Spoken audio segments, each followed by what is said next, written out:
Appamadeena magava devanang sattatanghato appamadang pasangsanti pamadho garahito sadati। আমি সর্বপ্রথমে যার অমৃতময় ধর্মবাণী শুনে বিশ্ববাসী আজ বিমুগ্ধ সেই মহাকারুণিক তথাগত অরহৎ সম্যক সম্বুদ্ধকে বন্দনা নিবেদন করছি। অতঃপর ত্রিরত্নের অকৃত্রিম কৃতজ্ঞ পূজারী শ্রদ্ধাবান শ্রদ্ধাবতী ধর্মপিপাসু উপাসক উপাসিকাদেরকে আমার মৈত্রীময় আশীর্বাদ জানাচ্ছি। শ্রদ্ধাবান উপাসক উপাসিকাগণ, আজকে আমি যেই ধর্মদেশনা করব, এই ধর্মদেশনাটি ভগবান বুদ্ধ জেতবন বিহারে অবস্থান করার সময় কিছু অষ্টশীলধারী উপাসককে উপলক্ষ করে দেশনা করেছিলেন। ওই উপাসকেরা কোনো উপসুদ দিনে সকালবেলায় অষ্টশীল গ্রহণ করে দান করেছিলেন এবং আহার বিহার শেষ করে দানী বস্তু আদি নিয়ে জেতবন বিহারে গিয়ে ধর্মদেশনা শোনার সময় একান্তে বসেছিলেন। এক পাশে বসে সুন্দর করে ধর্মদেশনা শোনার জন্য বসেছিলেন। এরপর ভগবান বুদ্ধ ওই ধর্মসভায় উপস্থিত হয়ে এরকম সুন্দরভাবে অলঙ্কৃত বুদ্ধ আসনে বসলেন। তিনি ভিক্ষু সংঘের দিকে এভাবে তাকিয়ে দেখলেন। ভিক্ষু সংঘ দায়িক দায়িকা প্রভৃতির মধ্যে যাদেরকে উপলক্ষ করে বুদ্ধ ধর্ম দেশনা করবেন, যে কথা যে হেতুকে উপলক্ষ করে বুদ্ধ ধর্ম দেশনা শুরু করেন, তথাগত সম্মুখ সম্বুদ্ধগণ তাদের সঙ্গেই প্রথম আলাপ করেন, তাদের সাথে কথা বলেন প্রথমে। সেজন্য তিনি ওই দিন ওই উপাসকদেরকে উপলক্ষ করে তার ধর্মদেশনা দেওয়ার ইচ্ছায় তাদের সাথে ধর্ম আলাপ শুরু করলেন। তিনি তাদেরকে জিজ্ঞেস করলেন, ওই উপাসকদেরকে যারা অষ্টশীল নিয়েছে তাদেরকে জিজ্ঞেস করলেন, হে উপাসকগণ, আপনারা কি আজকে উপসৎশীল গ্রহণ করেছেন, অষ্টশীলকে গ্রহণ করেছেন আজকে? তারা সুন্দরভাবে বলেন, হ্যাঁ ভান্তে ভগবান, আমরা আজকে উপসৎশীল গ্রহণ করেছি, অষ্টশীল নিয়েছি আজকে। তখন বুদ্ধ বললেন, হে উপাসকগণ, তোমরা অতি কল্যাণকর কাজ করেছ, অতি মহৎ কাজ করেছ। এরকম কল্যাণ কাজ করা প্রত্যেক মানুষের কর্তব্য।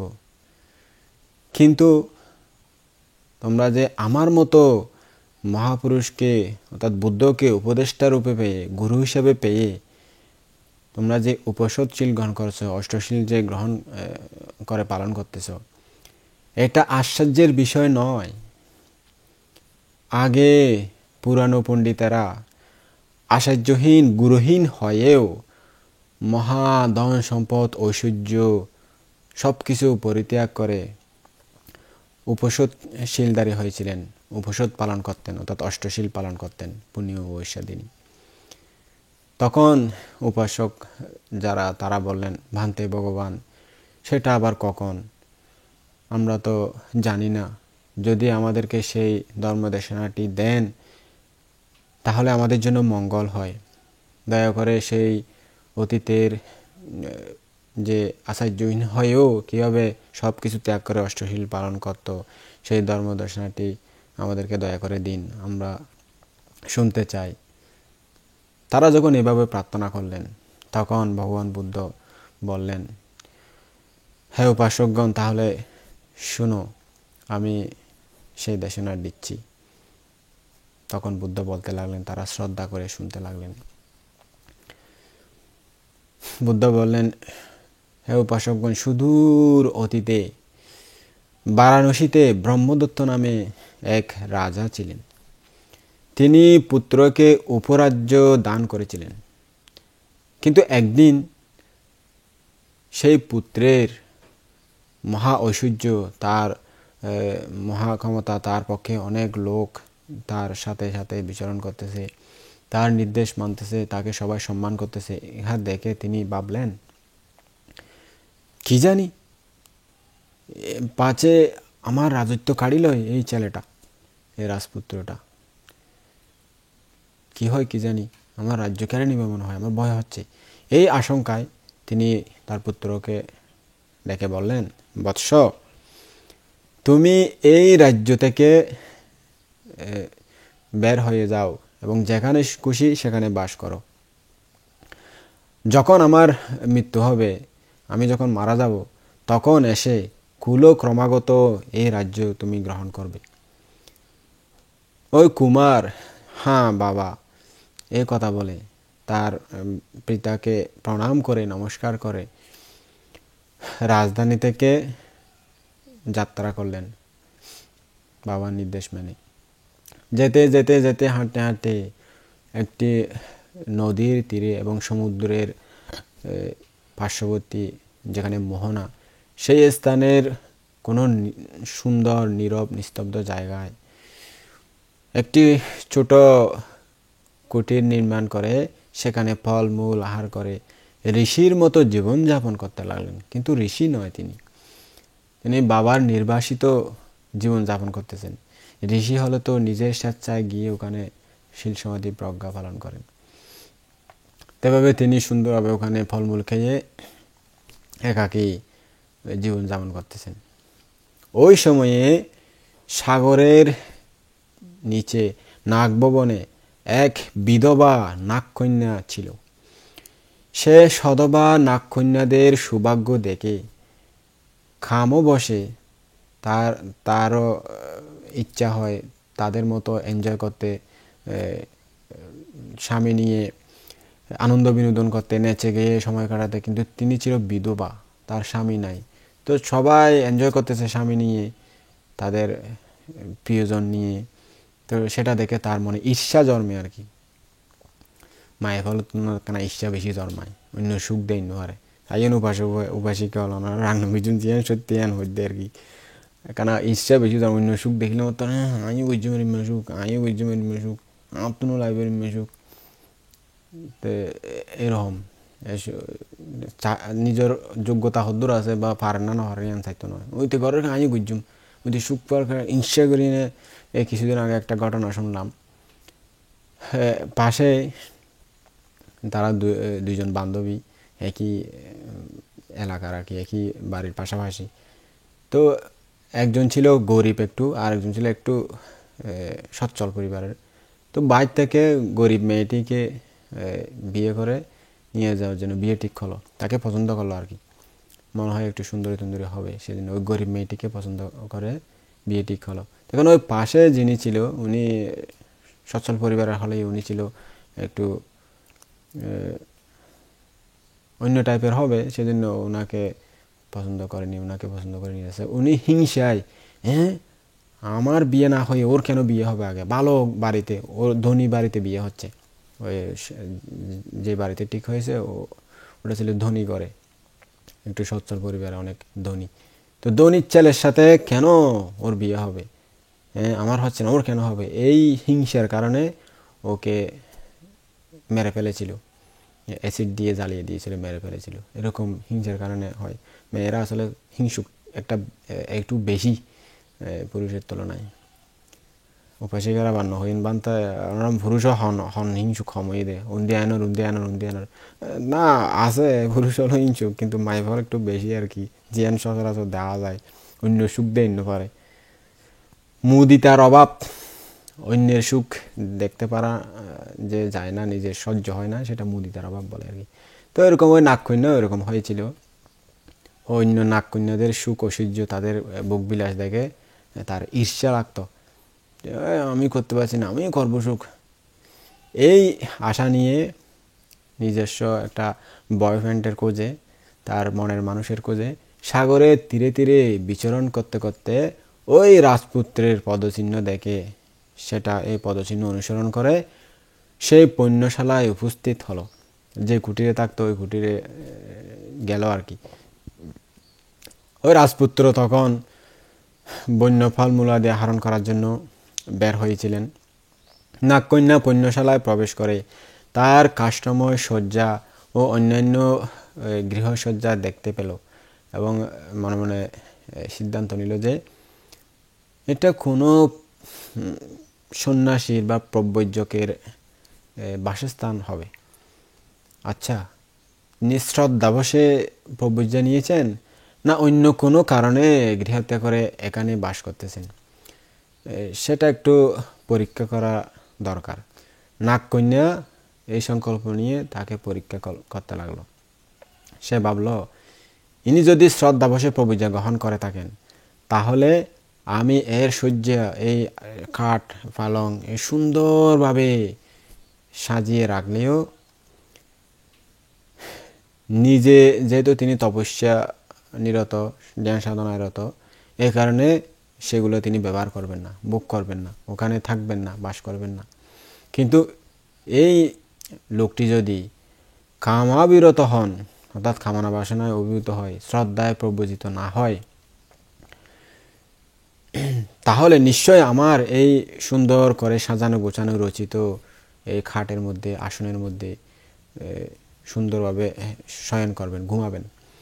এরূপ ফলে আমি একে নিজের স্বামীরূপে বরণ করে এর সঙ্গে এখানেই বাস করব। মনে মনে এরূপ সিদ্ধান্ত করে সে নাগভবনে গেল এবং সেখান থেকে অনেক সুন্দর সুন্দর দিব্য পুষ্প এবং দিব্য সুগন্ধি এনে ওই পণ্যশালার মধ্যে পুষ্পসজ্জা রচনা করলো। ওই কি বলে যে, আমি তো ভুলিয়ে গেছি, বাসর রাতে যে সজ্জা, ফুলসজ্জা বলে আর কি, ফুলসজ্জা। হ্যাঁ, মনে উঠেছে। বিয়ে শাদী করি নাই তো আসলে, ওগুলো বিয়ে শাদী দেখিও নাই, মনেও নাই এখন কার কথা, তাই জন্য মনে থাকে না। ফুলসজ্জা বলে, ওইরকম ভাবে সাজিয়ে দিল আর কি। ওই পুষ্প উপহার সুন্দর করে সাজানো গোছানো সুন্দরভাবে রেখে দিল। আর ওই মাটির মধ্যে অনেক সুগন্ধি জাতীয় জিনিস ছড়িয়ে দিল। ওই পুণ্যশালাটিকে সুন্দররূপে সাজিয়ে আবার সে নাগভবনে ফিরে গেল। রাজপুত্র সন্ধ্যাকালে ফিরলেন এবং ওই পুণ্যশালায় ঢুকে নাগকন্যার ওই সকল কাণ্ড দেখতে পেল। সে কে তার এই শয্যা সাজিয়েছে, তার এই ঘর, রুম, খাট, পালং এগুলো সুন্দর করে কে সাজিয়ে দিয়েছে। ইহা ভাবতে ভাবতে তিনি বন্য ফলমূল যা এনেছিল সেগুলো খেলেন এবং বলতে লাগলেন, ওহো, এই ফুলগুলির কি সুগন্ধ! আহ, কি আমার মন ভরে যাচ্ছে! আমার যে শয্যাসন খাটটিও অতি সুন্দরভাবে সাজানো হয়েছে। ইস, দেখে মন জুড়িয়ে গেল একদম। তিনি তো আসলে শ্রদ্ধাবশত প্রব্রজ্ঞা গ্রহণ করেনি, এখানে শ্রদ্ধার কারণে গৃহত্যাগ করে সন্ন্যাসী হয়ে ধ্যান সাধনা করতে আসেননি, তিনি তো নির্বাসিত জীবনযাপন করতেছেন। এই কারণে ওই ফুলসজ্জা দেখে সন্তুষ্ট হলেন এবং ওই ওই খাটের মধ্যে ঘুমালেন। পরদিন সূর্য ওঠার সময় ঘুম থেকে উঠে তিনি ওই পণ্যশালাটি, ওটার কুটিরটি সুন্দরভাবে ঝাড়ু টাড়ু না দিয়ে একদম যেরকম আছে সেরকম অবস্থায় রেখেই ও বন্য ফলমূল আদি আহরণের জন্য বের হয়ে পড়লেন। নাগকন্যাও ঠিক ওই সময়ে ফিরে এসে ওই ম্লান ওই ফুলসজ্জা দেখতে পেয়ে বুঝতে পারলেন এই ব্যক্তি নিশ্চয় কামপরায়ণ। এই লোকটি শ্রদ্ধা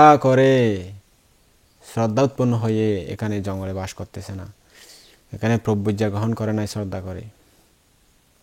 একে নিশ্চয় আমার বশে আনতে পারবো, অর্থাৎ একে আমি পটাতে পারবো, পটাইয়ে পুটিয়ে আমার জালে আবদ্ধ করতে পারবো, এরকম আর কি। খুব ভালো পটাতে জানে মেয়েরা। মেয়েদের এটা কোত্থেকে আসে কি জানি, জাতিগত ধর্ম তো হবে, হ্যাঁ তোর যারে টার্গেট করবি তারা ফটাই ফেলাইবে, মানে ফটাই নিজের বশীভূত করিব, এরকম আর কি। উপাসকেরা অনারণ হইন বান্তিবে উদার হতা হয়ে দেয়।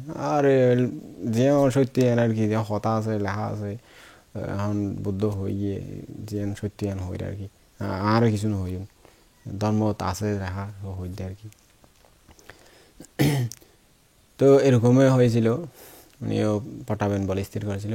সে ওই ম্লান বাসি ফুলগুলি বের করলো, অন্যান্য অন্যান্য সুগন্ধ ফুল গন্ধাদি এনে আবার নতুন করে ওই রুমটি সাজালো এবং ওই খাট পালং এগুলো সুন্দর করে সাজিয়ে রাখলো, আবার ফুলসজ্জা রচনা করে দিল এবং ও পণ্যশালাটিকে সুন্দররূপে সাজিয়ে যেখানে টঙ্কমন করে হাঁটাহাঁটি করে সেখানে ফুল ছিটিয়ে দিল একদম সুন্দর করে, তাকে আরও বশীভূত করার জন্য আর কি। এরকম করে সে নাগভবন আবার ফিরে গেল। তো রাজপুত্র সেদিনও ওই ফুলশয্যায় শয়ন করলেন, ঘুমালেন এবং পরদিন তিনি ভাবতে লাগলেন, আরে কে আমার এই পণ্যশালাটিকে, এই কুটিরটিকে সুন্দর করে সাজিয়ে রাখতেছে, কে আমার এই ফুলশয্যা সাজিয়ে রাখে আমার জন্য, এত সুন্দর করে সাজানো গোছানো, চারিদিকে চমকমন করার স্থানে পর্যন্ত ফুল ছিটিয়ে দিচ্ছি, কে করতেছে এটা? সেদিন তিনি আর বন্য ফলমূলাদি আহরণ করার জন্য দূরে গেলেন না, ওই পণ্যশালার ওই কুটিরের কিছু দূরেই লুকিয়ে থাকলেন সত্যিটি জানার জন্য। এদিকে নাগকন্যা অনেক রকম সুগন্ধি দ্রব্য এবং সুন্দর সুন্দর ফুল নিয়ে ওই আশ্রমে উপস্থিত হলো। রাজপুত্র সেই সর্বাঙ্গ সুন্দরী নাগকন্যাকে দেখা মাত্রই তার প্রতি আসক্ত হলেন।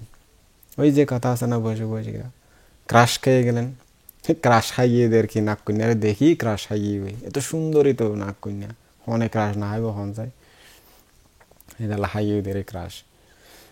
কিন্তু তাকে দেখা দিলেন না তিনি, ক্রাশ খেলেও মনে মনে মানে রাখলেন, হঠাৎ দেখা দিলেন না।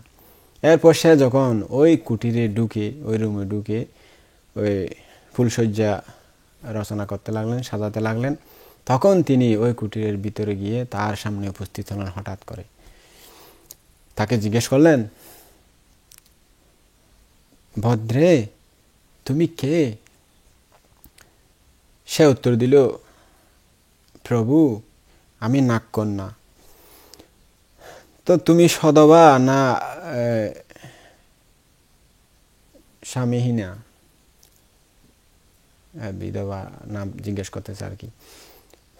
তো বলছে, প্রভু আমি বিধবা, আমার স্বামী নাই। তারপর নাগকন্যা জিজ্ঞেস করলো, আপনার নিবাস কোথায়, বাসস্থান কোথায়? রাজপুত্র বলেন, আমার নাম ব্রহ্মদত্ত কুমার, আমি বারাণসী রাজের পুত্র। তুমি নাগভবন ত্যাগ করে এখানে ঘোরাফেরা করতেছো কেন? আরে স্বামী, সে কথা বলেন না। নাগভবনের সধবা নাগকন্যাদের সৌভাগ্য দেখে আমার মনেও সেই বিলাসী জীবনযাপন করার ইচ্ছা জন্মেছে। সেই উৎকণ্ঠার কারণে আমি নাগভবন ত্যাগ করে মনের মতো স্বামী লাভ করার জন্য সেই উদ্দেশ্য নিয়ে এখানে এখানে ঘোরাফেরা করতেছি, স্বামী খুঁজতেছি। আচ্ছা ভদ্রে, আমিও শ্রদ্ধাবশে প্রভুপূজা গ্রহণ করিনি, আমি নির্বাসিত জীবনযাপন করতেছি, আমার বাবা আমাকে নির্বাসিত করেছেন, সেই জন্য আমি এখানে এসে বাস করতেছি। তুমি নিশ্চিন্ত হও, আমি তোমার স্বামী হব, আমরা দুজনে সম্প্রীতিভাবে এখানেই দিন যাপন করব। নাগকন্যা হ্যাঁ আজ্ঞা এই বলে তার প্রস্তাবে সম্মত হলো। ওই দিন থেকে তারা দুজনে সম্প্রীতিভাবে সেখানে স্বামী স্ত্রী হিসাবে বাস করতে লাগলেন। নাগকন্যা নিজের অনুভব বলে এক সুবিশাল প্রাসাদ নির্মাণ করালেন, ঋদ্ধি দিয়ে আর কি, যেহেতু নাগকন্যারা ঋদ্ধিবান নাগ নাগিনীরা, এবং একটা বিশাল সুন্দর পালং এনে তাতে সুন্দর করে ফুলসজ্জার মতো সাজিয়ে রাখলো। তারা বন্য ফলমূলের পরিবর্তে দিব্য অন্ন পান ভোগ করতে লাগলেন। যেহেতু নাগকন্যারা ঋদ্ধিময়ী, তারা সুন্দর দিব্য খাদ্য আহরণ করেন, সেগুলো নিয়ে জীবনযাপন করেন। কি সুন্দর দেখুন, মানুষ আর নাগিনীর সংসার। আপনারা হয়তো বিশ্বাস করবেন না উপাসকেরা, এরকম হয়। সত্যের যুগে এরকম অনেক কিছু হয়েছিল, এখন তো পাপের যুগ, এখন হয়তো নাও হতে পারে। এখনও দুই একটা ঘটনা মাঝে মধ্যে শোনা যায়, কাউকে নিয়ে গেছে, যক্ষিণীরা বিয়ে করে ফেলেছে, এরকম শোনা যায়। আমার একটা ঘটনা মনে আছে যে আমি এক জায়গায় ছিলাম, ওখানের একটা ছেলেকে ওই উনি যখন স্নান করতে গিয়েছিল, ওখানে স্নান করতে যখন ডুব দিল, ওনাকে টেনে একটা ফরি মেয়ে নিয়ে গেছে। তখন অনেক বৈদ্য তৈদ্য নিয়ে গণায় দেখলো যে উনি বেঁচে আছে, কিন্তু উনি যেখানে আছে সেখানে ভালো মতে আছে, উনি বেঁচে আছে। তো ওনাকে মা বাবা পেতে চায়, বিশ্বাস করে না বৈদ্যের কথা, বলছে এখনও বেঁচে আছে, বেঁচে আছে, কিন্তু ওখানে যদি তুলতে চায় উনি মারা যাবে। বলছে না, আমরা আমার যে ছেলেকে চাই, বেঁচে না থাকুক সমস্যা নাই, বিশ্বাস করতেছে না। তো তো বৈদ্যটা মন্ত্র দিয়ে একটু ইয়া করলো, পানিতে পূজা দিল, তারপরে ওই ছেলেটি বেশি উঠলো, কিন্তু ওখানে একটা ছিদ্র আছে, মেরে ফেলেছে আর কি, রক্ত পান করে ফেলেছে। ওনাকে খাওয়ার জন্য নিয়ে গেলেও ওকে খায়নি, বিয়ে করতে চাচ্ছে, সুন্দর লম্বা টলপিকার ছেলে, তো এরকম বিয়ে করতে চাচ্ছে আর কি, এরকম ঘটনা হয়। তো উনি, আমরা যেখানে থাকতাম শ্মশানে, ওখানে ওই ছেলেটিকে নিয়ে গিয়েছিল। আমরা এক জায়গায় শ্মশানে থাকতাম, ওখানে ওই ছেলেটিকে ওখানে পুঁতে ফেলার জন্য নিয়ে গিয়েছিল। তো আমরা দেখেছি ওখানে একটা ছিদ্র আছে শুধু, আর কিছু কোনো জায়গায় দাগ নাই। তো এরকম ঘটনা অনেকে হয়। তো আমার যেখানে জন্মস্থান সেখানে এরকম ঘটনা ঘটে। একটা ছেলেকে, যুবক ছেলেকে নিয়ে গিয়েছিল, খুঁজে পাচ্ছে না, তো অনেক খোঁজাখুঁজি করছে, পাচ্ছে না। তো পরে বৈদ্য মন্ত্র পরে তখন দেখছে, আসছে, উনি অনেক কষ্ট করে আসছে, আবার এনে দিছে।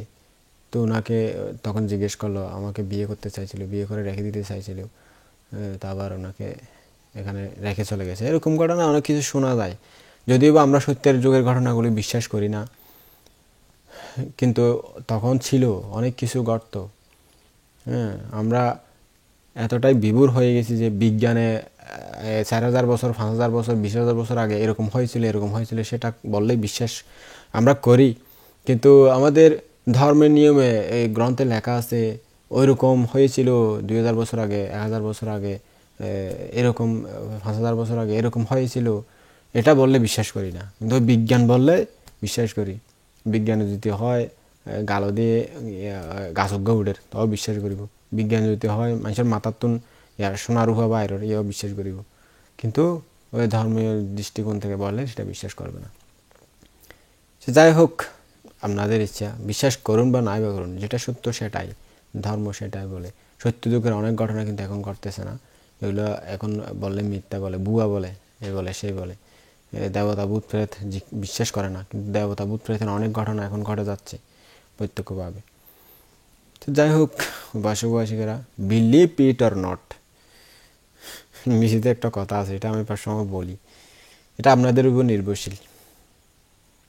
বিলিভ ইট অর নট, বিশ্বাস করুন বা নাই বা করুন, যেটা সত্য সেটাই, ধর্মের নিয়মে সেটাই হয়। বৌদ্ধ ধর্ম এমন একটা ধর্ম যেখানে ভগবান বুদ্ধ যেগুলো বলে গেছেন, সেখানে উল্টাপাল্টা ঘটনা দেখতে পাবেন না। যেগুলো সত্য যুগের ঘটনা সেগুলোই বুদ্ধ বলে গেছেন, যেটা বাস্তব, যেটা সত্য সেটাই বলে গেছেন। আপনারা বিশ্বাস করুন বা নাই বা করুন, কোনো কিছু আসে যায় না।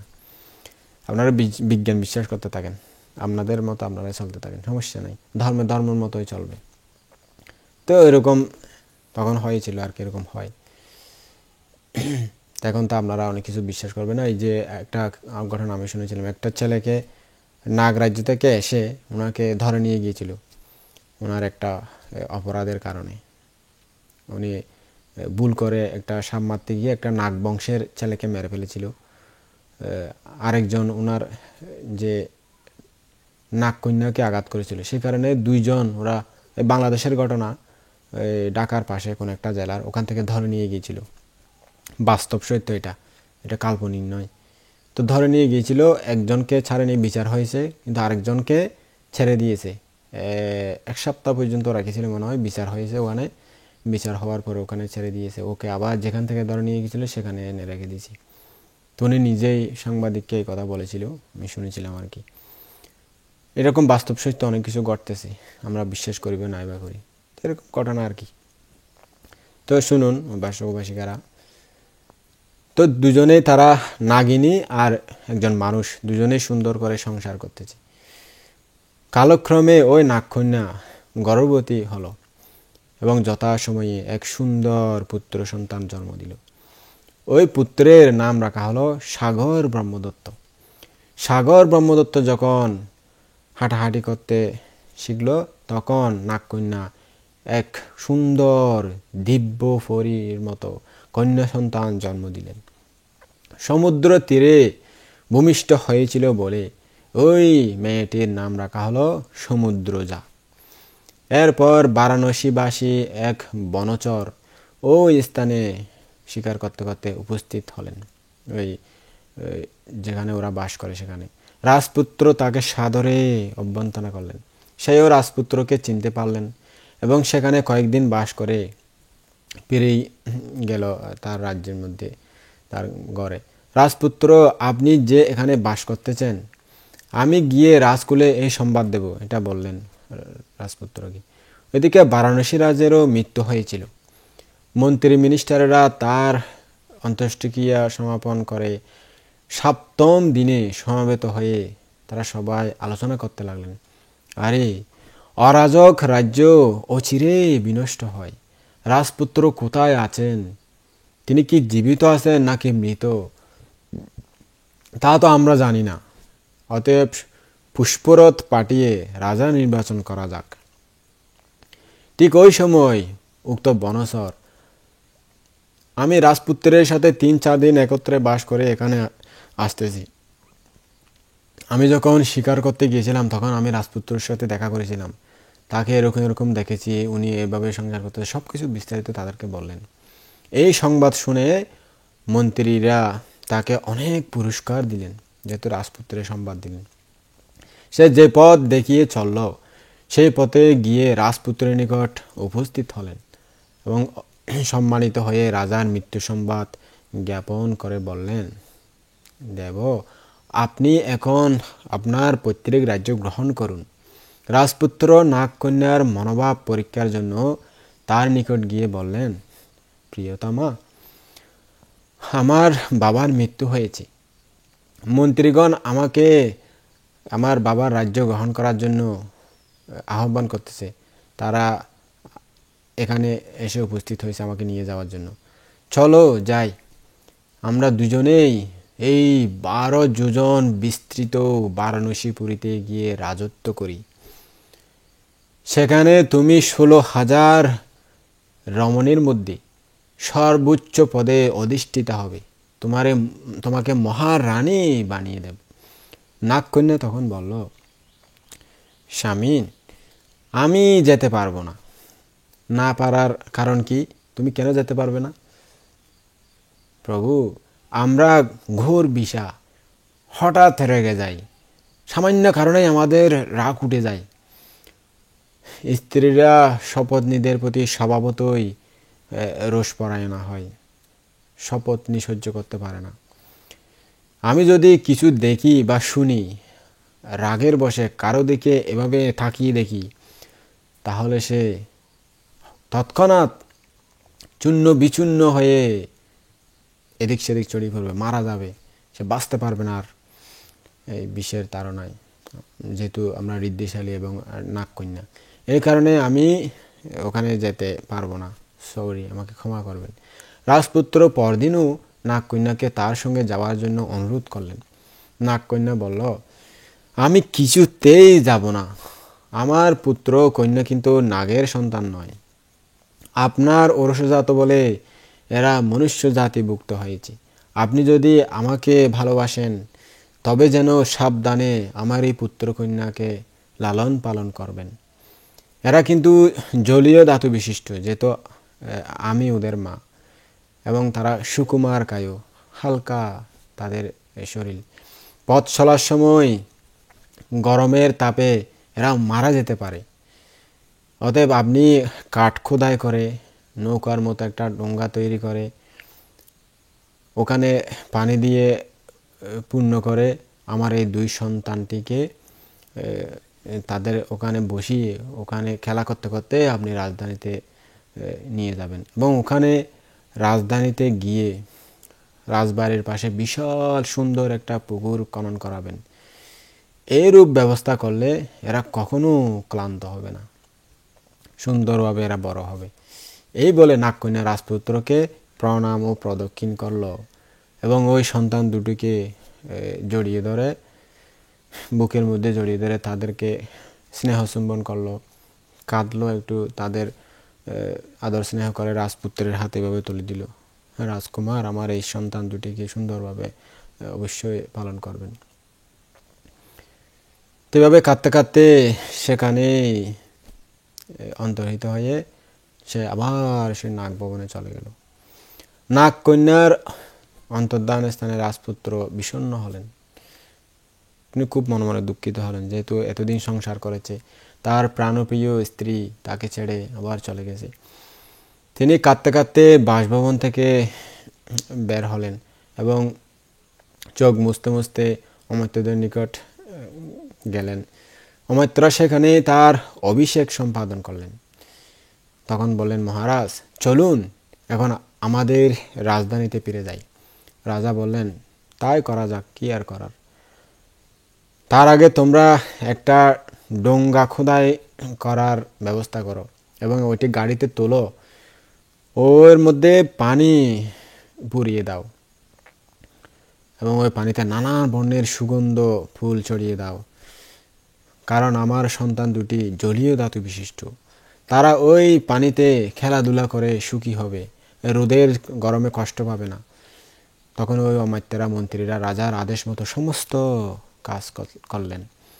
এরপর রাজা বারাণসীতে উপস্থিত হলেন এবং এই সুন্দর করে সাজানো গুছানো রাজধানীতে প্রবেশ করে 16,000 রমণী, নর্তকী, বিভিন্ন নারী ও অমাত্যগণে পরিবৃত হয়ে প্রাসাদের ভলভিতে উপবেশন করলেন।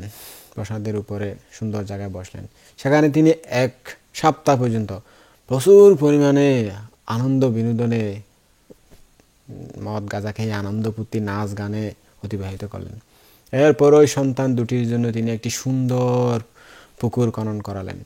ওই শিশু দুটি প্রতিদিন সেখানে খেলাধুলা করত, তারা সুখে দিন যাপন করতে লাগলেন। ওইভাবে তাদের কোনো আর কষ্ট হতো না, এভাবে তারা সুখে আস্তে আস্তে বড় হতে লাগলেন।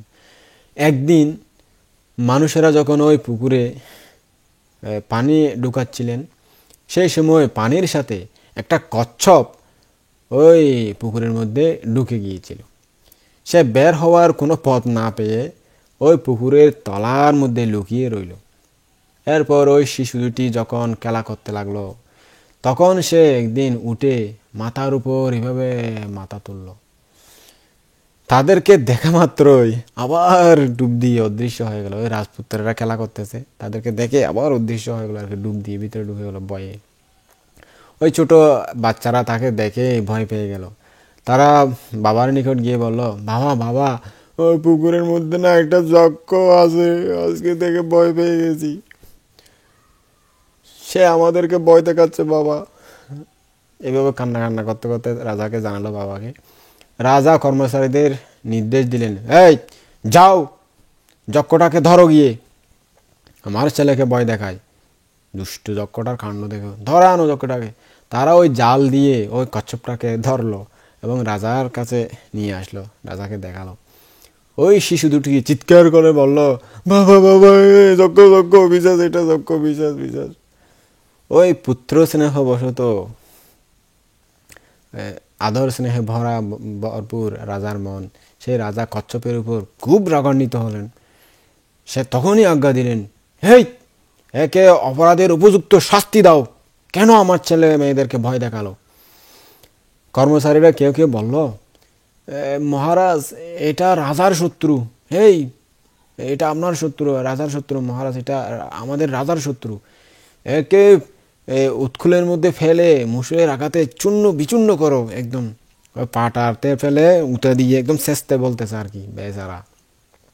কেউ কেউ বলল, আরে না, এটাকে 3 প্রকারে পাক করে রেঁধে খাওয়া যাক, কিছু ভাজি করব, কিছু রান্না করব, আর কিছু ভুনা করব, এইভাবে আর কি। কেউ কেউ বললো এটাকে না না, এটাকে জ্বলন্ত আগুনে পুড়িয়ে ফেলা উচিত, শাস্তি এভাবে দেওয়া উচিত। আর কেউ কেউ বললো আরে না না, এটাকে খড়ের মধ্যে ফেলে সিদ্ধ করা উচিত। আরেকজন মন্ত্রী, উনি বেশি পানিকে ভয় পেতেন, অর্থাৎ সাগর নদী এগুলোকে খুব ভয় পেতেন এরকম আর কি। তিনি বললেন আরে না না, এটাকে ওই যমুনার যেখানে গোলপাক তৈরি হচ্ছে, আবর্ত তৈরি হচ্ছে, সেখানে ফেলে দাও। সেখানে এই বেচারা কচ্ছপটা নিশ্চয়ই মহাবিনাশ প্রাপ্ত হবে, মৃত্যু হবে, ধ্বংস হবে কচ্ছপটা, সেখান থেকে আর বেঁচে উঠতে পারবে না। কোনো দণ্ডই এর চেয়ে বেশি কঠোর হতে পারে না, এটাই সবচেয়ে কঠিন শাস্তি হবে এর জন্য। তার কথা শুনে কচ্ছপ একটু মাথা তুলে বলল, ওগো মহাশয়গণ, আমি এমন কি অপরাধ করেছি যে আমার জন্য আপনারা এরকম এরকম কঠোর কঠোর শাস্তির ব্যবস্থা করতেছেন? আমি কি এমন অপরাধ করেছি ভগবান? হ্যাঁ ঠিক আছে, আমি অন্য কোনো শাস্তি কোনো রকম সহ্য করতে পারবো বটে, কিন্তু এই যে শেষে যে শাস্তির কথা বলেছেন, সেই শাস্তি তো বড়ই কঠিন, এটা আমি কিভাবে পারবো? দোহাই আপনাদের, আপনারা আমাকে ওই শাস্তিটি দিবেন না, ওই শাস্তিটির নামটা পর্যন্ত নিবেন না। ওই শাস্তি দিলে আমি জীবনের জন্য শেষ হয়ে যাব। আমাকে ওই পানিতে, গঙ্গা নদীতে ফেলে দিবেন না, অন্য শাস্তি দিন, কিন্তু ওই শাস্তি আমাকে দিবেন না, প্লিজ প্লিজ প্লিজ, আমাকে মাফ করুন, ওই শাস্তি দিবেন না। তো এই কথা শুনে রাজা বললেন, হ্যাঁ তাহলে ওই কচ্ছপকে ওই শাস্তি দাও, যেটাকে ভয় পাচ্ছে পানিতে ফেলে দেওয়ার ওই শাস্তি তাকে দিতে হবে, যেটাকে ভয় পায় সেটাই দাও তাকে, এইভাবেই বিনষ্ট করব। ওই যে কচ্ছপটা তো বুদ্ধি করছে আর কি, অন্য শাস্তি দিলে তো বাঁচতে পারবে না, ওই পানিতে গেলে তো কোনো রকম বেঁচে যেতে পারবে, এই বুদ্ধিটা কিন্তু তারা কেউ ধরতে পারেনি। তখন তারা রাজার আদেশে ওই রাজকর্মচারীরা ওই কচ্ছপটাকে ধরে নিয়ে যমুনার যেখানে যে বিশাল নদী, ওখানে যে ঘুরপাক খাচ্ছে, তখনকার একটা নদীর নাম যমুনা নদী ছিল আর কি, এখনকার যমুনা আর তখনকার যমুনা একটু পার্থক্য আছে, তো ওই নদীর মধ্যে ফেলে দিল। একটা জল প্রবাহ নাগ ভবনের দিকে ছুটে গিয়েছিল, ওই নদীর আবর্তে জল পানির ধারা আর কি, একটা নাগ ভবনের দিকে গিয়েছিল। কচ্ছপ ওই পানির ধারাটি পেয়ে নাগ আলয়ে উপনীত হয়ে গেল। ধৃতরাষ্ট্র নাগরাজের পুত্র কন্যাগণ ওই পানির ধারার মধ্যে খেলা করতেছিল একদিন। তারা ওই কচ্ছপটিকে দেখতে পেয়ে বলল, এ দর্ট সারা দুষ্ট দাসটাকে। কচ্ছপ ভাবল, ওহো আমি বারাণসী রাজের হাত থেকে মুক্তি লাভ করে এখন কিনা আবার এই সকল দুষ্ট নিষ্ঠুর স্বভাব নাগদের হাতে পড়ে গেলাম। কপালে কত দুঃখ আছে কি জানি, ভগবান কোথায় যাব, এবং কি হবে আমার, ভগবান রক্ষা করুন, তবে তার প্রার্থনা করতে লাগলো। কিভাবে, কি উপায়ে, কি বুদ্ধি কৌশলে এদের কাছ থেকে আমি বাঁচতে পারি? ওদের কাছ থেকে তো কোনো একটা বুদ্ধি প্রয়োগ করে কোনো রকম বেঁচে গেলাম, এখন এদের কাছ থেকে কীভাবে মুক্তি পাবো জানি না। আমি এবার মনে হয় আমার মৃত্যু অবশ্যই কপালে লেখা হয়ে গেছে। কিছুক্ষণ চিন্তা করে তখন সে ভাবল,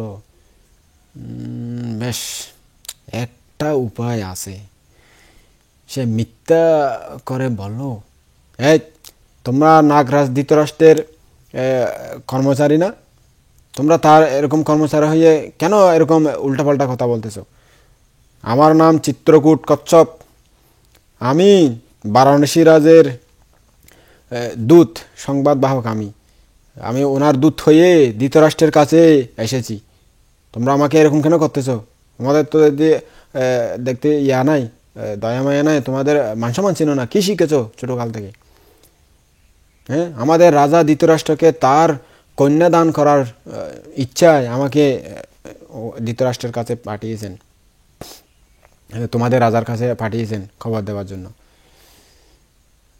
তোমরা আমাকে ওই তোমাদের রাজার কাছে নিয়ে চলো, তার সাথে সাক্ষাৎ করাও। ছোট বাচ্চারা কিছু বুঝে না, তোমরা কর্মচারীরা কি বুঝবে? আমাদের রাজা নিজের কন্যা ওনাকে দান করার জন্য, সুন্দরী কন্যাকে দান করার জন্য খবর পাঠিয়েছেন। ওই খবর আমাকেও দিতে হবে তাড়াতাড়ি, আমাকে নিয়ে চলো তোমাদের রাজার কাছে। হ্যাঁ, বুদ্ধি সন হচ্ছিপের। ওই ধৃতরাষ্ট্র রাজার কথা শুনে নাক বালক বালিকাদের, কর্মচারীদের, তাদের মন নরম হলো। তারা ওই কচ্ছপটিকে ধৃতরাষ্ট্রের প্রাসাদে নিয়ে গেল, তাকে সংবাদ দিল। ধৃতরাষ্ট্র আদেশ দিলেন, তাকে আসতে দাও, এখানে আনো, দেখি কি বলে। ওই কন্যাদান করতে চাচ্ছে, কি জন্য আসছে, দূত আসছে, একজনের রাজার দূত, সেজন্য আর কি। ওই কচ্ছপটিকে দেখে কিন্তু ধৃতরাষ্ট্র রাজা বিরক্ত হয়ে গেলেন। তিনি বললেন, যারা এরকম কদাকার, বিশ্রী, ছোট একটা, তারা কি কখনো ওই দূতের কাজ করতে পারে? কি কি বলে উল্টা পুল্টা। তখন কচ্ছপ বলল, আরে রাজা, আপনি কি বলেন? তাহলে কি দুধ মানে তাল গাছের মতো লম্বা হবে? হ্যাঁ, তাহলে তাল গাছের মতো বিরাট লম্বা দুধ নিয়োজিত করবে, এরকম নাকি? দুধ সবগুলো লম্বা লম্বা, তাল গাছের মতো লম্বা লম্বা দুধ প্রেরণ করবে? আমার মতো ছোট দুধ হতে পারে না। কিভাবে আমি সংবাদ বাহকের কাজ করবো? আমি ছোট। ছোট বলে কাউকে অবজ্ঞা করতে নেই, ছোট হোক বড় হোক তাতে কিছু আসা যায় না মহারাজ। কর্ম সম্পাদন করাই উপযুক্ত দায়িত্ব, সেটাই আসল কথা। যে সুন্দরভাবে কাজ সম্পাদন করতে পারবে তাকে দূত হিসাবে নিয়োগ করা উচিত। মহারাজ, আমাদের রাজার অনেক প্রকার দূত আছে। মনুষ্য দূতেরা স্থলে, আর পাখি দূতেরা আকাশে, আর আমি জলের মধ্যে তার দূত কর্ম সম্পাদন করি, অর্থাৎ সংবাদ বাহকের কর্ম আর কি। আমি পানির মধ্যে দিয়ে খোঁজ খবর যাকে দেওয়ার তাকে দিয়ে আসি। আমি বিশিষ্ট পদে নিযুক্ত মহারাজ, আমি রাজার প্রিয় পাত্র, আমার নাম চিত্রকূট। অতএব মহারাজ উপহাস করবেন না, আমি ছোট বলে আমাকে অবজ্ঞা করবেন না। কচ্ছপ এরূপ আত্মগুণ বর্ণনা করলে ধৃতরাষ্ট্র জিজ্ঞেস করলেন, আচ্ছা রাজা, তোমাকে কি অভিপ্রায়ে এখানে আমার কাছে পাঠিয়েছেন বলো তো? মহারাজ, রাজা আমাকে আপনার কাছে পাঠিয়েছেন, তিনি বলেছেন, আমি জম্বুদ্বীপের সকল রাজার সাথে মিত্রতা সম্বন্ধ স্থাপন করেছি, আত্মীয়তা সম্বন্ধ করেছি, বন্ধুত্ব স্থাপন করেছি। এখন নাগরাজ ধৃতরাষ্ট্রের সাথে মিত্রতা করার উদ্দেশ্যে আমার কন্যা সুন্দরী সমুদ্ররাজাকে তার হাতে সমর্পণ করব, তার সাথে বিয়ে দেব। এই প্রস্তাব উত্থাপন করার জন্যই আমি আপনাকে এই খবর জানানোর জন্য আমি এখানে এসেছি। রাজা আপনাকে এই খবর পাঠিয়েছেন। আপনি সময় ক্ষেপণ না করে আমার সঙ্গেই আপনার বিশ্বস্ত নাগদেরকে, কর্মচারীদেরকে পাঠান এবং বিয়ের দিন তারিখ স্থির করে রাজকন্যার পতি হন। উনি অনেক সুন্দরী রাজকন্যা সমুদ্রজা, তার পতি হওয়া সহজ ব্যাপার নয়, তার স্বামী হওয়া এত সহজ ব্যাপার নয়। এত সুন্দরী কন্যা যে আপনি স্ত্রী রূপে পাবেন, সেটাও ভাগ্যের ব্যাপার বলতে পারেন আপনি। কচ্ছপের কথায় ধৃতরাষ্ট্র সন্তুষ্ট হলেন। তিনি কচ্ছপের খুব সম্মান করলেন, তাকে আদর যত্ন করলেন এবং এর সঙ্গে যাওয়ার জন্য 4 জন নাগ যুবককে পাঠালেন, কর্মচারী পাঠালেন 4 জন। তিনি তাদেরকে বলে দিলেন, তোমরা গিয়ে রাজার আদেশ শুনে বিয়ের দিন তারিখ সবকিছু ঠিক করে আসবে, বুঝেছ? তারা বলেন, হ্যাঁ মহারাজ। এই বলে কচ্ছপটাকে নিয়ে নাগভবন থেকে রওনা দিলেন। ওই নদী এবং বারাণসীর মাঝখানে একটা সুন্দর হ্রদ ছিল, লেক, বিশাল লেক ছিল। তারা ওই লেকের পাশে উপস্থিত হলো। তা দেখে, ওই লেকটি দেখে কচ্ছপ কোনো একটা উপায়ে পালানোর জন্য একটু কিছু চিন্তা করতেছে। চিন্তা করে নাগদেরকে বলল, ওই নাগ বালকগণ, আমাদের রাজা, রাজপুত্র ও রাজমহিষীগণ, রাজকন্যারা আমাকে পানি থেকে উঠে রাজভবনে যেতে দেখেই বলে থাকেন যে আমাদের জন্য পদ্ম আনুনি, আমাদের জন্য পদ্মের মূল আনুনি, এই আনুনি সে আনুনি, অনেক কিছু বলে থাকে। আমাকে দাও পদ্ম ফুল দাও, আমাকে পদ্মের নাল দাও, এরকম খোঁজে। সুতরাং আমি তাদের জন্য এই সকল দ্রব্য সংগ্রহ করে নিয়ে যাব। তোমরা আমাকে এখানে ছেড়ে দাও। আমার সঙ্গে পথে আর তোমাদের দেখা না হলেও তোমরা আগে গিয়ে রাজার সাথে সাক্ষাৎ করো। আমাকে সেখানেই তোমরা দেখতে পাবে, আমি ওখানে তোমাদের আগে পৌঁছে যাব। নাগ যুবকগণ কচ্ছপের কথায় বিশ্বাস করল এবং তাকে ওখানে ছেড়ে দিল। সে তৎক্ষণাৎ ডুব দিয়ে ওই হ্রদের মধ্যে লুকিয়ে গেল। নাগ বালকেরা কচ্ছপকে দেখতে না পেয়ে ভাবল মনে হয় সে রাজার কাছে আগেই চলে গেছে। তারা নাগ বালকের বেশে তারা মানুষের বেশে রাজার নিকট উপস্থিত হলো।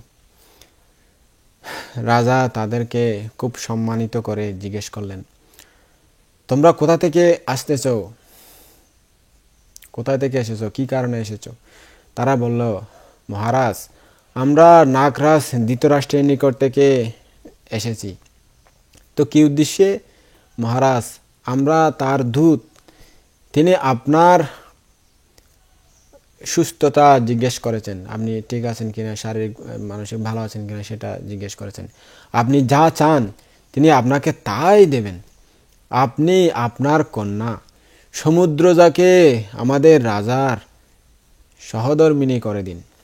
এই কথা শুনে তখন রাজা বললেন, আরে আমাদের বংশে নাক কুলে কন্যা দান করার রীতি তো কোনোদিন শুনিনি। আমাদের এরকম বংশরীতি তো নাই। আমরা তো মানুষ, নাক লোকের মধ্যে কেন আমরা কন্যা দান করব? এটা মানুষ আর নাগের সাথে বিয়ে হয়, আত্মীয়তা হয়, এটা তো কোনোদিন শুনিনি। এটা তো অসঙ্গত বিয়ে। কিভাবে আমি এই অসঙ্গত বিয়ের মধ্যে সম্মতি দেব? রাজার উত্তর শুনে ওই নাগ কর্মচারীরা বলল, যদি ধৃতরাষ্ট্রের সঙ্গে আত্মীয়তার সম্পর্ক স্থাপন আপনার আত্মশ্লাঘাকর মনে করেন, আপনার বংশের রীতি নাই মনে করেন, তাহলে আপনার পরিচালক, যে আপনার সেবক, আপনার যে দূত চিত্রচূড় নামক কচ্ছপের মুখে কেন বলে পাঠালেন যে তাকে আপনার কন্যা সমুদ্রজাকে দান করবেন? এরকম কেন আপনি খবর পাঠিয়েছেন? এরূপে দূত পাঠিয়ে এখন আমাদের রাজার অবমাননা করলেন। এটা কি ঠিক হলো? ঠিক আছে, আমাদের কি করা উচিত তা আমরা দেখে নেব। ওই নাক তো হঠাৎ রেগে যায়, রেগে গেছে আর কি। এই বলে তারা রাজাকে বললেন, মহারাজ, এই বিশাল রাজ্য চারকার হয়ে যাবে। নাগরাজেরা, নাগ বংশেরা যদি রাগান্বিত হয়, ক্রুদ্ধ হয়, তারা এই বিশাল রাজ্য ধ্বংস করে দিতে পারে। কোনো ব্যাপার না। ঋদ্ধিমান ক্ষমতাশালী এই নাগদের সাথে আপনি কিভাবে অপমান করতে পারেন? আমরা বরুণ রাজের পুত্র, আমরা তার কর্মচারী, নাগকুলের অধিপতি তিনি। ঋদ্ধি দ্বারা এই বিশাল সাম্রাজ্য ধ্বংস করে দিতে পারে। আপনি কিভাবে এত অপমান করতে পারেন? খবর দিয়ে এভাবে কিভাবে আমাদেরকে অপমান করতে পারেন? দিতে ইচ্ছে না হলে খবরে না দিতেন। তখন রাজা বললেন, আরে বাবুরা, ভুল বুঝতেছ। আমি জানি ধৃতরাষ্ট্র অনেক ক্ষমতাশালী, অনেক যশস্বী, তিনি নাগরাজ্যের রাজা, তার ক্ষমতা আমি জানি। কিন্তু তোমরা ভুল বুঝতেছ। আমি তোমাদের অপমান করতে চাচ্ছি না। আমি কখনো এরকম খবর পাঠাইনি। তার অসীম শক্তি, অসীম ঋদ্ধি, তিনি তবুও তিনি নিচ জাতিতে জন্ম, কিন্তু সমুদ্র যা বিদেহ রাজ্য ক্ষত্রিয় কুলে জন্ম। তো আমি সর্পজাতিতে, যে মানুষ জাতি, আমার মেয়েকে সর্পজাতিতে কিভাবে বিয়ে দিতে পারি? এটা তো অযোগ্য, এটা তো উচিত নয়, এটা তো কোনোদিন নিয়মের মধ্যে শুনিনি, এটা তো নিয়মের বাইরে। তো রাজার কথায় নাগ বালকদের ইচ্ছা হলো যে তাকে সেখানেই বিষাক্ত নিঃশ্বাস দিয়ে মেরে ফেলে। কিন্তু তারা তখন ভাবল, আমরা বিয়ের দিন তারিখ ঠিক করতে এসেছি এখানে। আমাদের পক্ষে এই রাজার প্রাণ নেওয়া অসঙ্গত, সেটা উচিত হবে না। এখানে তাকে হত্যা করে যদি আমরা ফিরে যাই, সেটা মানায় না। আগে গিয়ে আমাদের রাজাকে জিজ্ঞেস করে দেখি, তারপর যা করতে হয় তা করবো আর কি, বোঝা যাবে তখন কি করতে হবে। তারা মনে মনে এই কথা স্থির করে সেখানেই ঋদ্ধি দিয়ে লুকায়িত হয়ে ধৃতরাষ্ট্রের নিকট চলে গেল।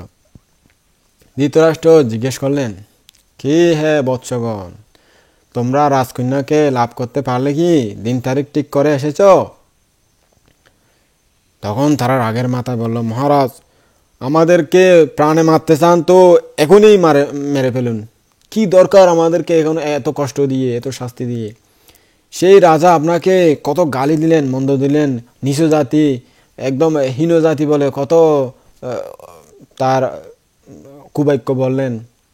তারা উঁচু জাতিতে জাত্যাভিমানবশত সে নিজের কন্যাকে স্বর্গে তুলে রাখতে চায়, এখানে দেবে না। আমরা নিচু জাতি, নাক কুলে নিচু জাতি, তারা উঁচু জাতি, ক্ষত্রিয় বংশ, কত এই কথা সে কথা বলে অপমান করলো, তা আপনাকে বলে বুঝতে পারবো না মহারাজ।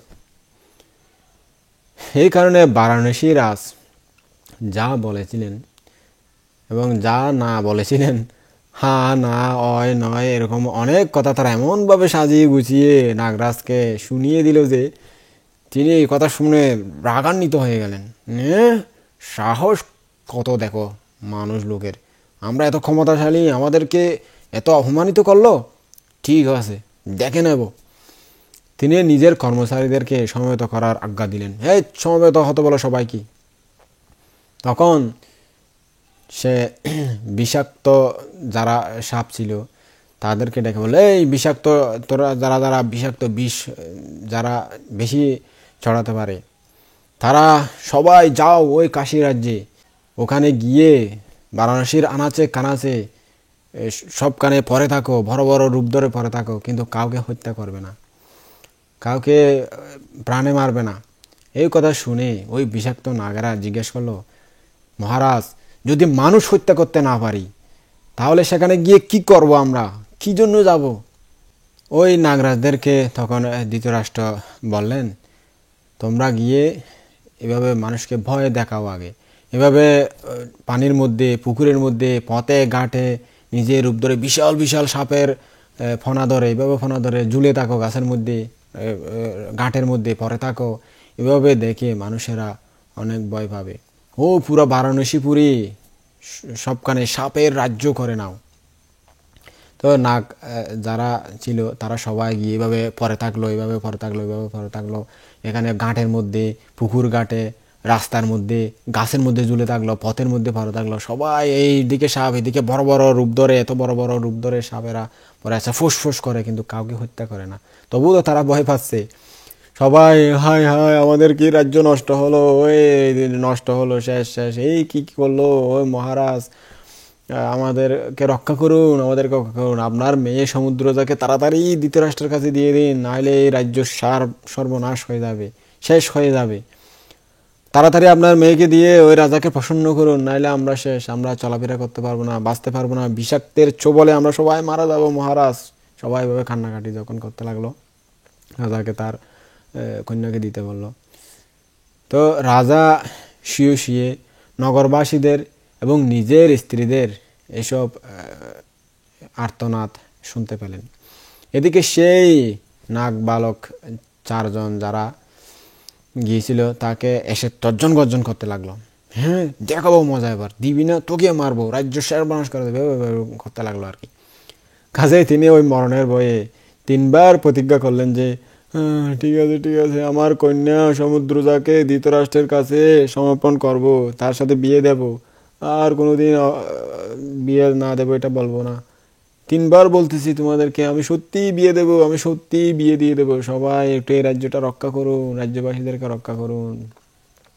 এই কথা শুনে সমস্ত নাক কিছু দূরে চলে গেল এবং সেখানে দেবপুরীর ন্যায় একটি সুন্দর দেবপ্রাসাদ নির্মাণ করে, রাজধানীর মতো তৈরি করে অবস্থান করতে লাগলেন। তারা ওই দেবপুরী থেকে রাজার নিকট উপহার প্রেরণ করল এবং তাকে কন্যা পাঠাতে বললেন। রাজা নাগরাজের উপহার গ্রহণ করলেন এবং যারা উহা এনেছিল তাদেরকে বললেন, তোমরা যাও, আমি অমাত্যদের সঙ্গে গিয়ে আমার কন্যাকে পাঠাচ্ছি। এরপর তিনি তার মেয়েকে ডাকিয়ে তাকে নিয়ে প্রাসাদের উপরে উঠলেন এবং জানালা খুলে দিয়ে বললেন, মা, ওই যে দেখতে পাচ্ছ কি সুন্দর প্রাসাদ, কি সুন্দর রাজধানী, কি সুন্দর সাজানো গোছানো ঘর বাড়ি, বিল্ডিং, প্রাসাদ। তুমি নাকি ওই রাজার অগ্রমহিষী হবে। ওই নগর বেশি দূরে নয়। তোমার মনে যখন চঞ্চলতা আসবে, ভালো লাগবে না, তখন তুমি অল্প সময়ের মধ্যেই এখানে আসতে পারবে, কোনো কষ্ট হবে না। এখন ওই নগরে তুমি যাও, ওই রাজার অগ্রমহিষী হও, মহারানী হও, সুখে শান্তিতে থাকতে পারবে।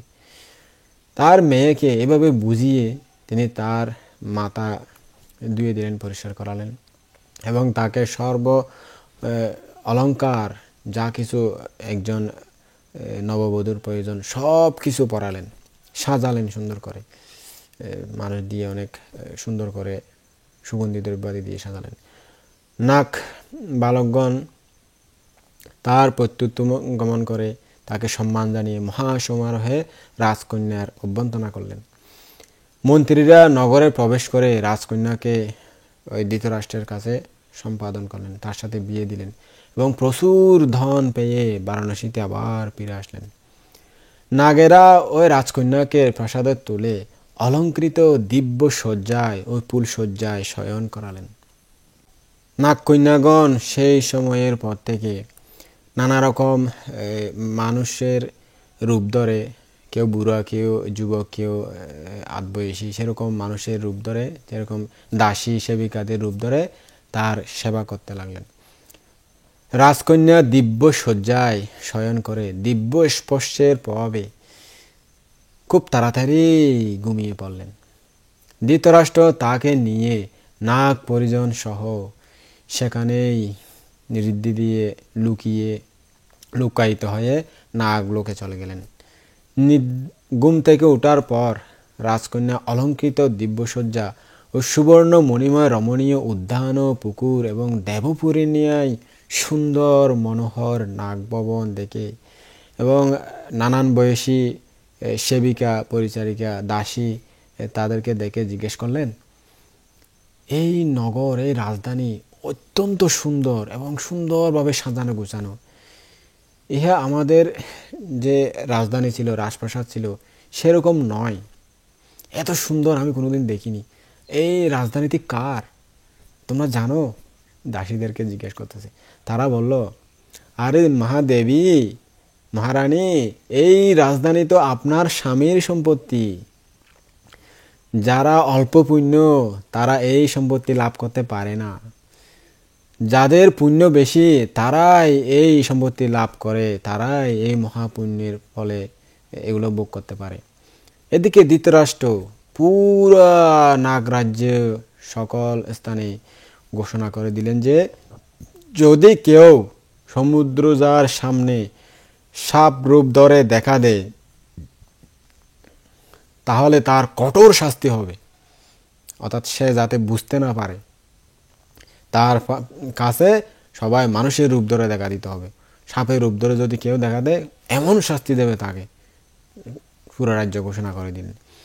এই আদেশের কারণে নাগ নাগিনীদের মধ্যে কারো সমুদ্রজাকে সাপ রূপে দেখা দিতে আর ইচ্ছা হলো না। শাস্তি পাওয়ার ভয়ে কেউ তার কাছে সাপ রূপে দেখা দিতে পারে না। তো সমুদ্রজা এভাবে দিন যাপন করতেছেন। সে ভাবলেন, আমি মনুষ্যলোকেই আছি, কিন্তু সে যে নাগরাজ্যে গিয়ে নাগরাজের অগ্রমহিষী হয়ে গেছে, রানী হয়ে গেছে, সেটাতে বুঝতে পারে না। এবং আমি মনুষ্যলোকে আছি, আমি মানবলোকে রাজার রানী, এই বিশ্বাসে সে ওই স্বামীর সাথে পরম সুখে মিলেমিশে সংসার বাস শুরু করতে লাগলেন। সুখে সংসার করতেছে আর কি। তো সংসার করতে করতে কয়েক বছর পরে ওই ধৃতরাষ্ট্রের নবীনা মহিষী রানী সমুদ্রজা গর্ভবতী হলেন এবং কিছুদিন পরে একটি সুন্দর পুত্র সন্তান জন্ম দিলেন। শিশুটির সুন্দর রূপ দেখে তার নাম রাখা হলো সুদর্শন। এরপর আরো কয়েক বছর পর আরো এক পুত্র সন্তান জন্ম দিলেন। তার নাম রাখা হলো দত্ত। আবার কয়েক বছর পর আরেকটি পুত্র সন্তান জন্ম দিলেন। তার নাম রাখা হলো সুবক। তো শেষে কয়েক বছর পর আরো একটি পুত্র সন্তান সে জন্ম দিল। তার নাম রাখা হলো অরিষ্ট। পরপর 4টি পুত্র সন্তান জন্ম দিয়েও সমুদ্রজা মহারানী বুঝতে পারলেন না যে তিনি নাগ ভবনে আছেন, নাগ রাজ্যে আছেন, নাগ রাজ্যের রানী তিনি, তার স্বামী নাগ রাজা, সেটা কোনোদিন বুঝতে পারলেন না। এরপর কেউ কেউ ওই অরিষ্টকে একদিন বলল যে তার মা নাগিনী, নাগিনী, আরে তোমার মা তো নাগিনী। তো ওই ছোট যে অরিষ্ট ওনাকে বললো আর কি। তো অরিষ্টের কথা শুনে এটা কি সত্য নাকি মিথ্যা একবার পরীক্ষা করতে হবে, এই চিন্তা করে পরীক্ষা করার জন্য ওই অরিষ্ট যখন তার মা থেকে দুধ খাচ্ছিলেন, ছোট আর কি অরিষ্ট তখন, সবচেয়ে ছোট ভাইটা কোলে করে এভাবে দুধ খাওয়াচ্ছিলেন সমুদ্রজা। তো দুধ খাওয়ার সময় হঠাৎ করে সে সাপের রূপ ধরে ফেললো ওই মাকে পরীক্ষা করার জন্য। সাপের রূপ ধরে ওই সাপের লেজ দিয়ে মায়ের পায়ে এভাবে একটু একটু মানে আঘাত করতে লাগলো। সে তো আনমনে দুধ খাওয়াচ্ছে তার ছেলেকে। তেভাবে যখন আঘাত করতেছে, তার মান মনে দুধ খাওয়াচ্ছে, তো হঠাৎ করে এভাবে এভাবে দেখতে গিয়ে দেখলে সাপ, তাকে ফেলে দিল, মাটিতে ফেলে দিয়ে এভাবে এভাবে করতে, তার নখটা লম্বা ছিল, তো মেয়েদের তো নখ লম্বা থাকে একটু, ওই নখের আঘাতে বেচারা ছোট বাচ্চা এভাবে ফেলে দিতে সময় ওই নখের আঘাতটা 4 চোখে লেগে গেল, কোঁচা দেওয়ার মতো হয়ে গেল আর কি তাড়াতাড়ি এভাবে ফেলে দিতে সময়। তো ওই চোখের ক্ষত স্থান থেকে রক্ত বের হলো। এদিকে সমুদ্রজার চিৎকার শুনে নাগরাজ এর কারণ জিজ্ঞেস করলেন। তো জানতে পারলেন অরিষ্টের এই দুষ্টামির কথা। তার দুষ্টামির কথা শুনে ধৃতরাষ্ট্র আদেশ দিলেন, এই ধর তো দুষ্ট বেটাকে, তাকে বলেছি এখানে কোনোদিন এরকম রূপ ধরতে পারবে না, সে এরকম কেন করলো, ধর তাকে এখানে শাস্তি দিচ্ছি, তাকে এখানে জমালয়ে পাঠাচ্ছি, বন্দি করতেছি, শাস্তি দেবো, এমন শাস্তি দেবো বুঝাচ্ছি মজা। এরূপভাবে অনেক তর্জন কর্জন করতে লাগলেন, তাকে ধরার জন্য ছুটে গেলেন সবাই। তো নাগ রাজা রাগান্বিত হয়েছেন। এটা দেখে সমুদ্রজা পুত্র স্নেহ বশত, যেহেতু মায়ের প্রতি পুত্রের প্রতি মায়ের অনেক স্নেহ থাকে, অনেক ভালোবাসা থাকে, সেজন্য তিনি তাকে যে শাস্তি দেবেন কঠোর, ছোট বাচ্চা কি শাস্তি দেবে, মেরে ফেলবে বা এরকম কিছু করবে, এরকম কারণে তিনি পুত্র স্নেহ বশত বললেন, স্বামী হ্যাঁ একটু ছোট বাচ্চা, ওনার এমনিতে একটা চোখ নষ্ট হয়ে গেছে আমার নখের আঘাতে, প্লিজ ওকে একটু ক্ষমা করুন মহারাজ, একটু ক্ষমা করে দিন না। তিনি এই কথা যখন বললেন, নাগরাজ সমুদ্রজার কথা শুনে ভাবলেন, তাহলে আমি আর কি করতে পারি, তার মা যখন ক্ষমা করে দিছে, মা যখন ক্ষমা চাচ্ছে, আমি আর কি করব, যাক। তিনি ওই অরিষ্টের অপরাধ ক্ষমা করে দিলেন।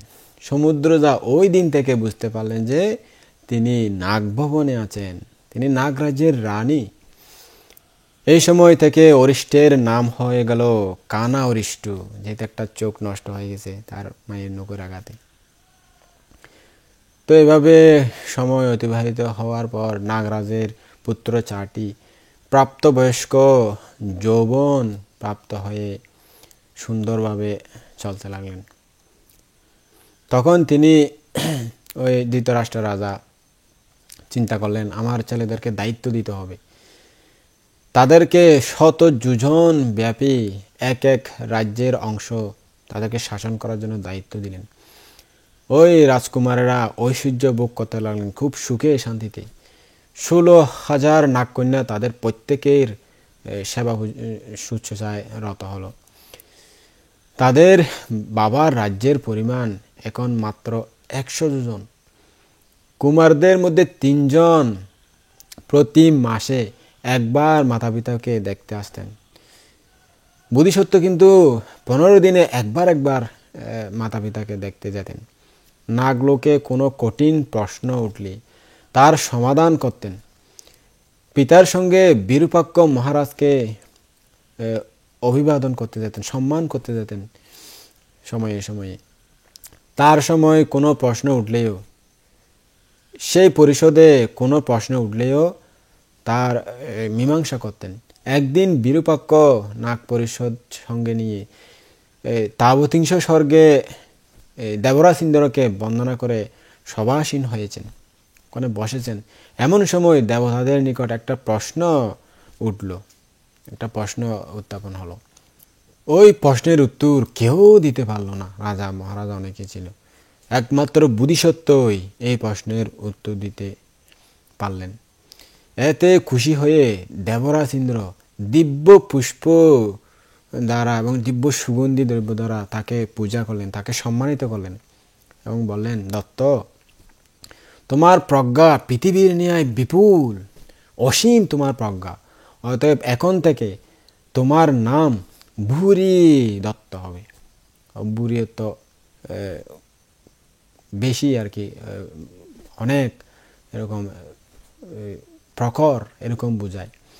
তো এইভাবে দেবরাজ ইন্দ্রের নির্দেশ মতো তার নাম তখন থেকে বুরিদত্ত হয়ে গেল। তার তিনি বুরিদত্ত নামে পরিচিত হলেন।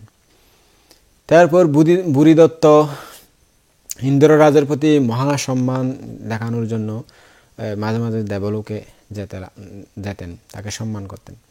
সেখানে অলঙ্কৃত বৈজয়ন্ত প্রাসাদ, দেবতা ও অস্পরা পরিক্ষীণ দেবতার প্রাসাদ, দেবরাজ ইন্দ্রের প্রাসাদ এবং দেবরাজ ইন্দ্রের প্রভূত ঐশ্বর্য দেখে তিনি দেবলোকে রাজা হওয়ার ইচ্ছা করলেন। তার আশা হলো, আমিও একদিন এরকম সুখ সমৃদ্ধি পাবো, দেবলোকে রাজা হব, সেটাই সার্থক হবে।